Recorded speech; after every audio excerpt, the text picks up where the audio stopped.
I know we're trying to wrap up. Some general comments, and if we have time for more questions, we'll do question.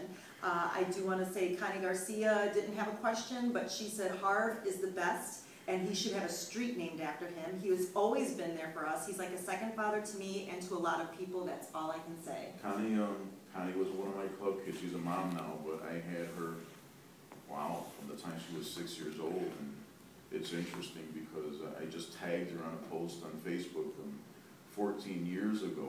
She was part of a group of kids that interviewed Patty Vasquez, big famous comedian now. And Patty's DVD release is coming up the 26th. And so I'm replaying the club kids interviewing Patty. Oh, because crazy. Patty's this big DVD, and I actually tagged these kids because I think Amanda's 23 and engaged to be married. And I'm saying, you guys ought to go see Patty at her DVD release party and then say, listen, I interviewed you when I was 9 years old. And Patty would get such a kick out of that. And Connie was in it, one of the kids that interviewed Patty. Callie Burgos said, all she had to say really was that she just calls you her freestyle fiance. Yeah. That sounds very parallel to the freckled belly button obsession. No, it's not an obsession. The good news is that I recently saw a Lindsay Lohan movie, and she too is freckled. Yes, she is. So I no longer think of the other one that Laura referred to. And when I saw this movie, and I noticed, I said, you know what? And I don't know if it was a text or if it was a Facebook, but I sent it to Laura and I said, I no longer think of the other person now because Lindsay Lohan has freed me of that. I thought there was only one freckle belly person out there, and she was the one with the crazy obsession back at CYC. And Callie from Joyzy is an online listener. She listens to what I do on a podcast, and she's very, very nice, and she's very, very affectionate when she types. And during one particular show, we were doing a lot of back and forth live, on the computer. Because when I'm doing my shows online, my face is in the computer while I'm doing the show. I got the equipment and then I got the computer. So I don't know if you've ever listened and you respond pretty darn quick. Right away. Yeah. Because I think that's the way it should be. Yeah. And we just had an exchange. And you proposed to her? And I said something. I said something like, I ought to just put a ring on layaway. And then she jumped at it. I would accept it. And then I said, well, I guess you're my freestyle fiance or something there like we that. Go. So we've not met, but and I don't know if she's married in real life or not. So if there's a Mr. Callie somewhere, there is no ring on layaway. Sergio Maldonado, he just wanted to give credit where credit was due and said that in regards to WCYC, he said this station shaped the sound of Chicago. Well, at least the sound of a particular segment of Chicago, because you'll have the north side that never heard of WCYC for the most part with their hard rock stuff. But, they're in whatever you would consider WCYC country, because the listeners made the effort to listen to us when they didn't have to.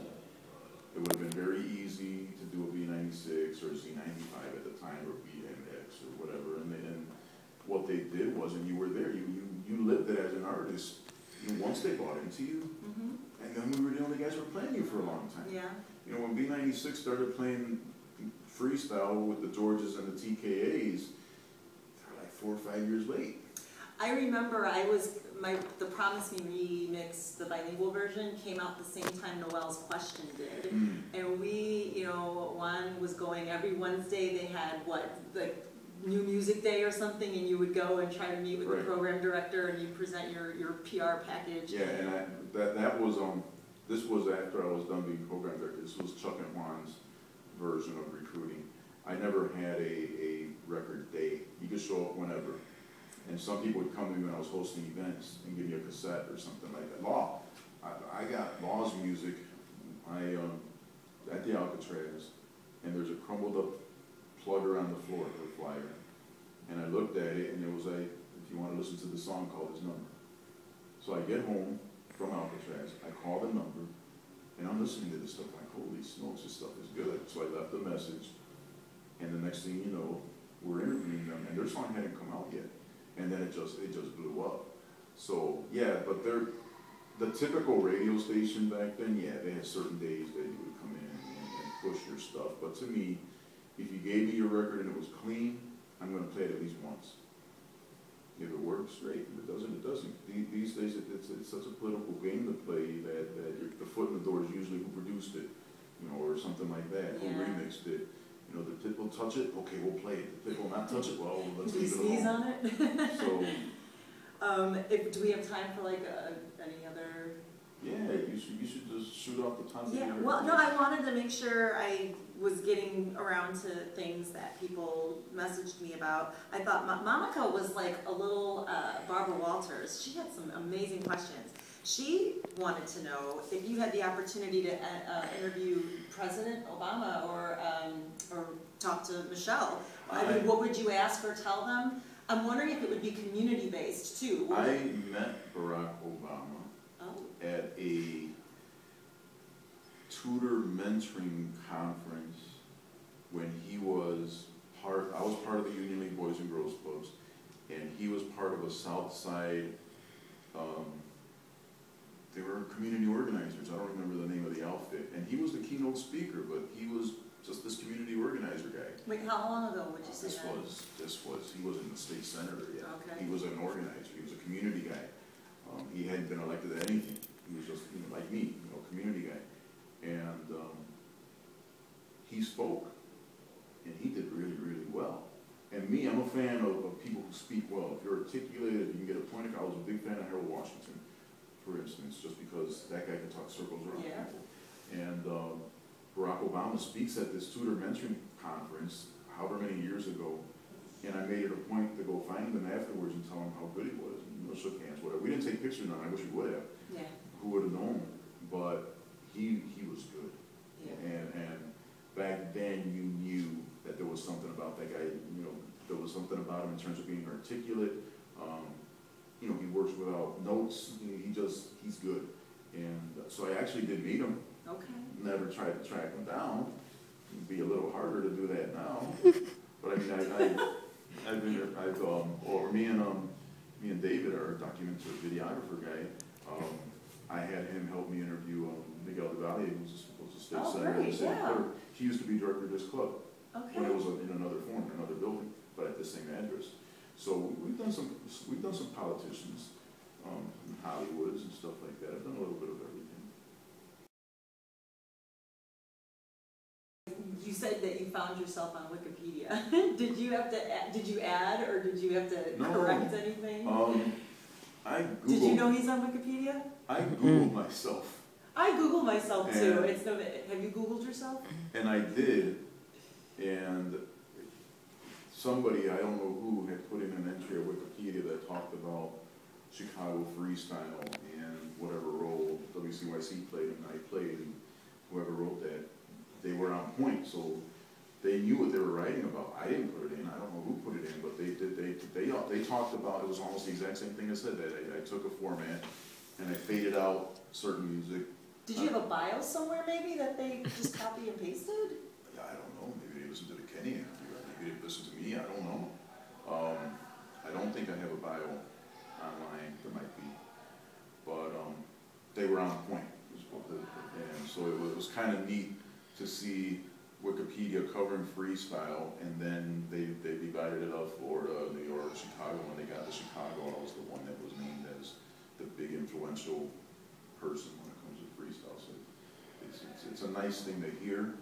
I always try to minimize it, because you know, could have been anybody. It just turned out that I liked it and I played it, and others didn't like it so quickly.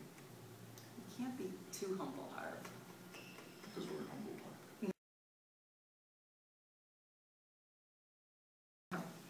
You know, actually, you kind of answered a question that I was going to ask you. So I'm thinking in my head that you heard some album, went to some concert, and it made you say, I want to be in the music industry in some capacity. Like, I thought it was a song or an artist that made that switch turn for you. But it sounds like it was just this accidental thing that happened as you were sort of doing different responsibilities around the club. I grew up listening to The Loop.